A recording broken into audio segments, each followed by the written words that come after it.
Hi guys, welcome back to my channel. My name is Lauren if this is your first time here, and in today's video I'm going to be talking about all of the new foundations that I tried these past few months. As you know, a lot of foundations have been launched by a bunch of makeup brands, and I wanted to come on here and share with you my favorites from the ones that I've been able to try. So if you would like to hear my thoughts, please keep watching.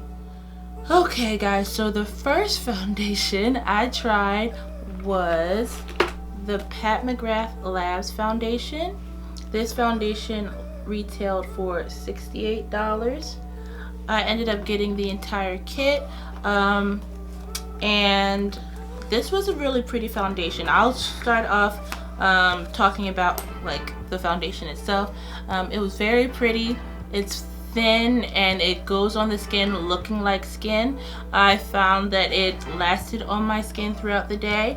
The video that I did, I'll link it up here. The video that I did, I only had the foundation to try because I wanted to get the video out quick for you guys, and so I just tried the foundation by itself. And I bought the entire system together, the primer, the powder, and the foundation, and they're all good products. Like, I have the primer right here and the powder right here. The primer is $60 and the powder is $55. These other two products, I don't think I would repurchase them because, you know, I like my Fenty powder, that works great. My Maybelline Fit Me powder, that works great. I can't see myself repurchasing a powder that's $55. And for me, I'm not usually a primer person much anyway, and this primer didn't do a lot for controlling my oils. This was more of a smoothing primer, a pore filling primer, and that's not really my problem area, so I wouldn't repurchase this either. So if these aren't like your needs, I wouldn't recommend buying these. The foundation itself, if you are in the market for a nice skin-like foundation and you want to support a black-owned woman business, I would recommend buying the foundation.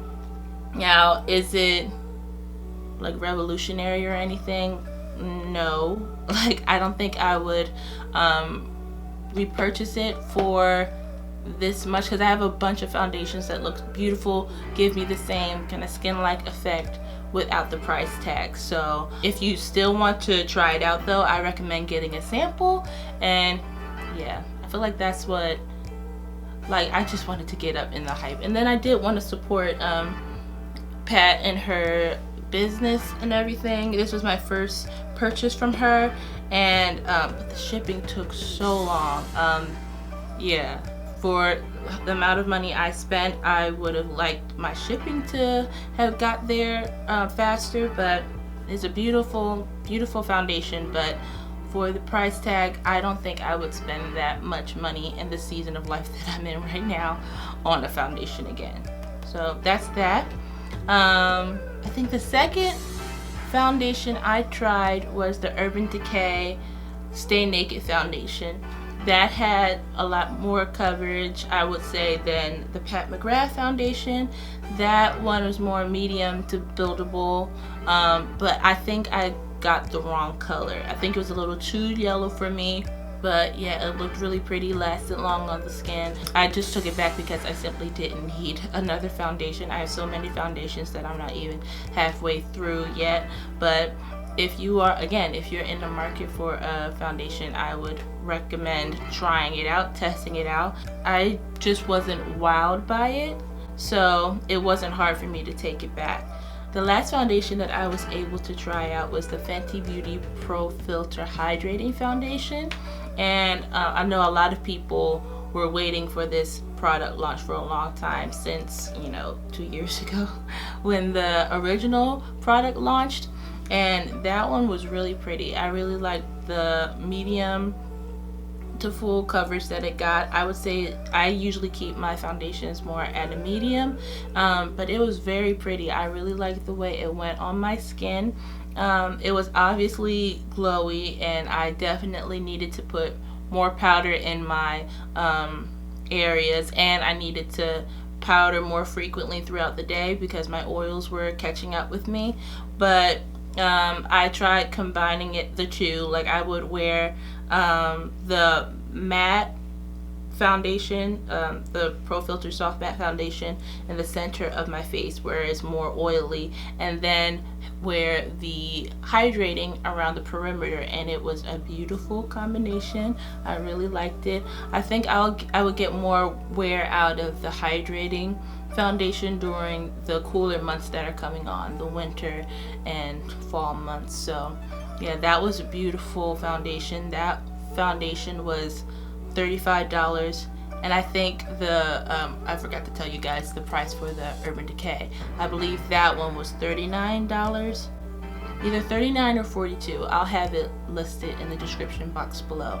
I feel like out of all of the 3 foundations I've tried, I feel like the most accessible ones would be the Urban Decay and the Fenty. So I was on Twitter and somebody said this and it stuck in my mind, like with all of the foundations coming out with Dose of Colors, Urban Decay, Fenty, Pat McGrath, all of these foundations launching, it just comes down to who you are loyal to, like brand loyalty. The ones that out of the ranges that I've tried too, that will determine if you found your shade and if you want to purchase them.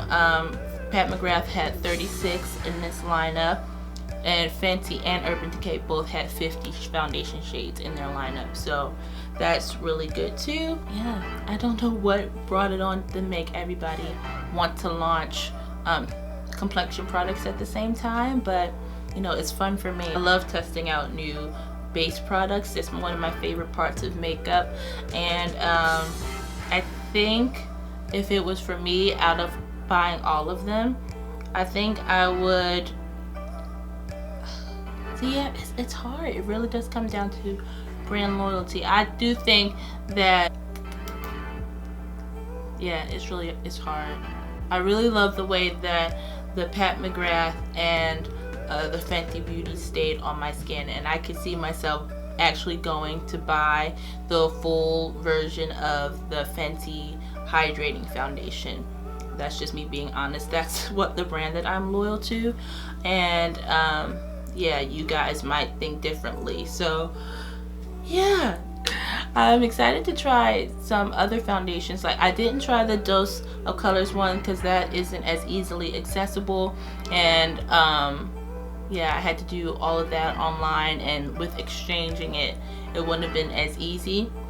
Hopefully Anastasia has the shades that I need to do a review on that foundation too. But yeah, y'all let me know what other products you'd like to see me test out and try on my channel. I know for me, I'm trying to veer away from getting a lot of palettes because I have a lot of palettes here, and there are some that I don't even use as much.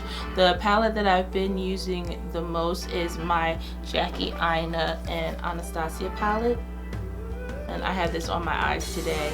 I'm not sure which video will be going up, the video of this look or this video right now, but either way, I'll link it in the cards up here. But yeah, I feel like it's hard to, like, you buy a palette and then you do a look and then it kind of sits there. So I'm not really looking to buy and accumulate a lot more palettes. I think it's more fun, it's just my preference to get and do a review on new base products, even though I have a lot of those too. But I really like switching them up and getting different finishes and all. Yeah, that's what I really like. So I hope this video was helpful to you guys. Hope that it helped you narrow down the list of foundations to try. Yeah, I'm looking forward to the new fall and Christmas collections of makeup. So yeah. So guys, this was the rundown of all of the foundations that I've tried these past couple of months. Let me know which foundations you have tried, and if you agree, if you think that it's down to brand loyalty, or you know, which foundation actually works for you and which brand you would stick to for your complexion products. Thank you all so much for watching, and I'll see you in my next video. Bye.